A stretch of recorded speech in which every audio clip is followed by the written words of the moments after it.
Hello, good morning. મારું નામ જેઠાદેશ છે. હું ધોરણ 4 માં અભ્યાસ કરું છું. આજે હું તમને લબલબિયો કાચબો ભાઈ વિશે વાર્તા કહીશ. એક મોટું સરોવર હતું.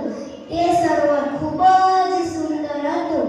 તે સરોવરમાં એક કાચબાભાઈ રહેતા હતા. એક દિવસ બે હંસો ઉડીને તે સરોવર પાસે આવ્યા. તે સરોવરમાં બે હંસોએ રહેવાનું વિચાર્યું. પછી એક દિવસ કાચબાભાઈ અને બે હંસોની દોસ્તી થઈ. કાચબાભાઈ કહે કે મારે પણ ઉડવું છે, પણ કાચબાભાઈ તો ઉડી નહોતા શકતા અને હંસભાઈ તો ઉડી શકતા હતા. તો કાચબાભાઈ કહે હું એક લાકડી લઈ અને તમે બે ખૂણે ખૂણે પકડજો અને હું વચ્ચે મોઢેથી લાકડી પકડીશ. પછી ધીરે ધીરે હંસોએ ઉડવાનું ચાલુ કર્યું. પછી કાચબાભાઈ તો બોલ્યા વગર રહે જ નહીં. પછી જેવા કાચબાભાઈ